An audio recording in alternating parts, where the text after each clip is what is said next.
Hello, welcome back to the channel. I grew a lot of flowers this year, as I like to do. Many of them are perennial, but I grew quite a few annuals too. So now let's take a quick look at the flower garden and see what worked and what didn't work here in growing zone 8A. Here we are in the front of the house garden, and although this is not officially part of the flower garden, I did have some winners and losers in this area that I'd like to mention briefly. One of the winners, which is repeat throughout the garden, whether it's in the rose, the flower, or this front garden, is the Red Hot Pokers. I do need to deadhead this one here, but the Red Hot Pokers have been performing very well all throughout. It's a very hardy plant from my experience. I believe you can grow it in, I'm not sure about the growing zones. If I remember to look up the growing zones, I'll throw it here down below, but it does very well here despite the heat and humidity that we had this summer. The other plant that I had a pretty good success with is the dark opal basil. Now I grew this dark opal basil just as a goof, as an ornamental, to see what it would do. I know a lot of basils bolt in the heat, and I was actually kind of hoping for it to bolt in the heat because it has these very lovely pinkish purplish flowers. So I grew it, and the plant has done surprisingly well, again due to the heat. It hasn't bolted that quickly, and it hasn't flopped over with, it just hasn't died. It's been a pretty strong plant. So I'm pretty happy about that. One of the many losers that I've had here in the front flower garden is calendula. It just didn't hold up to the heat. It did very well this spring, early summer. It looked very pretty, but then by the time the heat of the summer came along, it just died. It couldn't handle it, and it just rolled over and died. The other plant that I was surprised that didn't hold up is a snapdragon called Royal Bride. That one, again, didn't hold up too well. I'm a little disappointed. I could try growing it again next year, but maybe it's just a snapdragon that just does not do well in the heat. So that one's a loser. All right, okay, so here I am inside the flower garden, and this is a space that has been rapidly developing since last year, and I'm really looking forward to developing it even further next year. That being said, like everywhere else, there are winners and losers. So let's take a quick look at some of those now. Okay, Verbena bonarosus. This is a winner for me this year. My wife was growing many of these on the back deck, and they were doing quite well. Some of them actually had surprisingly overwintered from the year before and survived that horrific Arctic freeze that we got, which was weird. But either way, she suggested I plant them here at the entrance to the flower garden, and that's what I did. Now these are looking a bit tired and tattered and flopped over. Again, we had a pretty hot and humid summer, so this is the way they look now, but still, strong performer. I've been letting these self-seed, and I'm going to try to take some cuttings from these so I can try to propagate them again next year, and we'll see what happens. Hopefully some of them will pop up naturally through self-seeding, and if I can take some cuttings and I can propagate them that way, that's going to be another bonus. But I'm definitely going to be keeping these Verbena bonarosus right here, also by the dahlias on the other side, and yeah, it should be pretty spectacular next year. Another huge winner in the garden this year is this Canna. I have no idea what variety it is, what kind it is. I believe it's from bulbs that my wife had gotten me a couple of years ago for Christmas, but this is the first year that it has grown like this, and this is really incredible. Now I have to do a little bit of homework, and maybe if you guys have ever grown Canna before, you can help me out here. But I think I can dig this up and divide it. If I'm not mistaken, it does grow from a bulb. Again, I'm not 100% sure. I'm not an expert here. So again, if you have any thoughts or comments on this, please leave them below. But this thing is huge. I stand at 5'9". It's just a little below me here, so it's easily 5 foot, if not a little taller. The flowers don't seem to last that long, and it is starting to flower right now, I can tell. It looks like I've missed some of the flowers. But that's okay. I really like the impressive height. I like the green growth. And I like the fact that deer don't eat it. That's a win for me. This is definitely a keeper, and if I can divide it, I will definitely be putting it elsewhere here in the flower garden. It's an excellent structure plant, at least for the summertime. We'll have to see how fast it dies back come the fall. I have a few other cannas here in the garden, but nothing as large as this, nothing like this. Let's look at one of the other winners before we start looking at some of the losers. This right here is a variety of Agastache. Which one, I do not know, and I don't know where the label is for it. Nonetheless, it got to about 4.5 feet tall at least, maybe 5 foot tall. It was pretty tall during the height of the summer. Unfortunately, due to the heat, I think it started to go over a bit. Plus, it was done flowering at that point. It flowered all throughout the spring, or late spring, early summer, and then it was pretty much done. What I did was I then cut it back as hard as I dared. And right now, you can see here, it's reblooming, regrowing. I'm pretty happy about that. That's what I was hoping for, is to let it go. Again, I don't know if it'll get to the 4 feet height. Hopefully it'll get to that 4 foot height, maybe by late fall here. We'll have to see. Again, I'm in growing zone 8A. We don't start, I mean, our first light freeze is in early to mid-November. We don't get a hard freeze, God, probably until December, sometimes not even until January. So we will have to see what happens here with this plant, but I'm pretty excited that it's doing its thing. There's even a self-seeded plant here, which I'm pretty excited about. So I will let this continue to do its thing. If it wants to self-seed, I'm all for that. Right next to it here is rosemary, which I planted here. I believe it was in the springtime, maybe even last year. I'm not 100% sure. Either way, I'm going to put this in the loser category because it has attracted some sort of caterpillar moth thing, and apparently what it does, and I had this problem over in the herb garden, but this caterpillar likes to turn around and just crawl all over the plant, and along the way it eats the leaves, and it leaves behind silky webs which are all over everything. Now apparently this can be controlled, and the best method to do this would be to hard cut the plant back or cut out all of the webby growth or the webby stuff, because that's an indicator of where the caterpillars may be. It doesn't mean that they won't come back next year or even continue to do their thing this year, but maybe if I cut this guy back hard, it'll turn around and survive and then re-flourish next year, and we'll have to wait and see about that. Here's another one of those cannas I have. Not as tall as the other one, but excellent performer. It does put up red flowers every now and again. There might be a plant tag buried underneath all of this.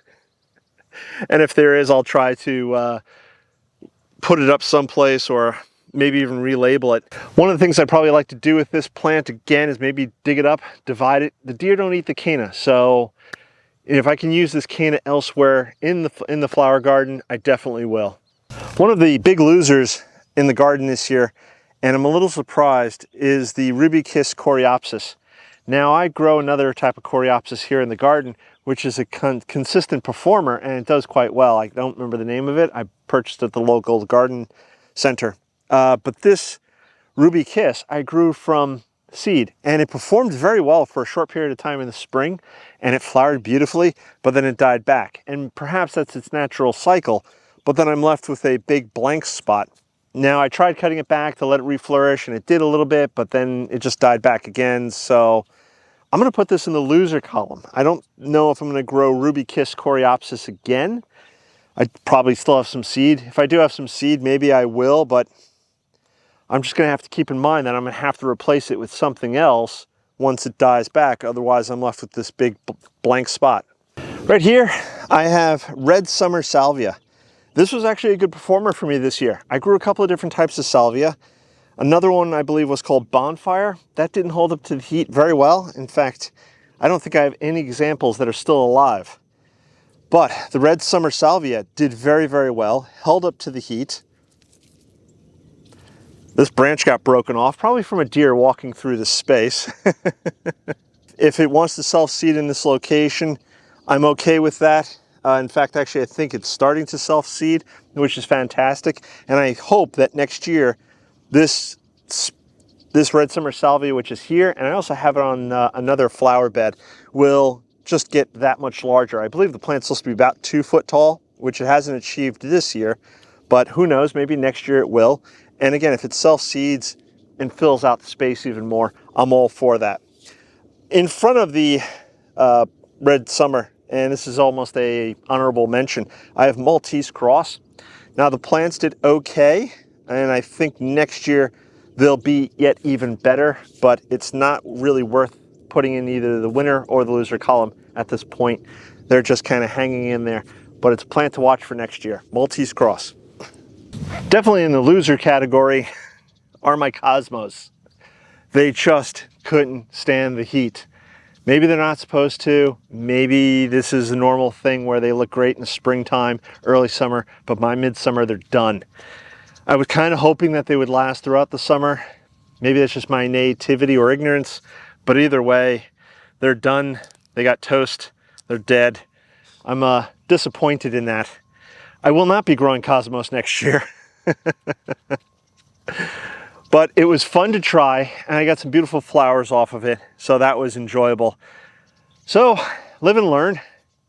Cosmos, not a winner. Okay, so now at the other side of the flower garden here is my dahlia bed. And I have to say, this has been the best year for my dahlias that I've ever had while down here in growing zone 8A. Dahlias don't like super hot heat. There are some varieties that do better than others. And I'm learning that. I'm learning which ones do better than others and what I can do to give the dahlias here the best chances. I'm definitely going to put the dahlias in a win category, not a loss category. Now, right now, they do look really rough. It's mainly because of the heat that we had with this summer and also the tropical storm that we had, a dahlia that kind of blew just south of us, but there was a lot of high winds, so it really kind of banged around the dahlias a lot, and it pushed them around, and they got beat up quite a bit, but they're growing. I had a couple of losses this year in regards to some of the tubers that didn't grow, and I'm pretty confident that that is all my fault. Sorry, Sophie's growling at something, and I'm not sure what she's growling at because nobody's around. It might be the stick that she's chewing on. But either way, so dahlias are definitely in the winter column this year. So I'm going to continue doing some of the things that I have learned here, such as the mulching, the adding a midsummer fertilizer. And the midsummer fertilizer I added again was the Daddy Pete's Kickin' Chicken. So it's a mixture of aged cow manure and aged chicken manure. And I added a little bit around each plant. And when it rained, it just, you know, soaks into the ground, that kind of thing. And of course, the worms and other bugs, they wind up circulating it as well. And that seems to have helped the dahlias quite a bit, you know, just to get through that midsummer hump. And now that we're getting into the fall, I think it's also going to give them a little more energy to continue giving me flowers right up until the frost and the freeze. So again, they don't look 100% fabulous, but I'm not growing show dahlias. I'm just growing dahlias to produce beautiful flowers to make me go ooh and ah and oh. But there's one more flower that I want to show you guys that is not necessarily in the flower garden, but we're going to give it an honorable mention. And as an honorable mention, although not in the flower garden, my Mexican sunflowers here. They are incredible. I have them on both sides of the gate to the vegetable garden here. And they're doing great. The bees love them. The hummingbirds love them. Every type of butterfly I can imagine I've seen on this thing. It's pretty wild. I mean, it's swallowtails, monarchs. There's a bunch of other varieties and types that I can't identify. I don't know what they are. It's pretty wild, but they all love them. I come out here maybe once a week, and I give them a deadhead. Yeah, excellent performer. If you've never grown Mexican sunflower before, I highly advise you to try it out. They're just wonderful plants, and these aren't even the tallest that they can get. I've heard some people can grow them up to 7, 8, 9 feet tall.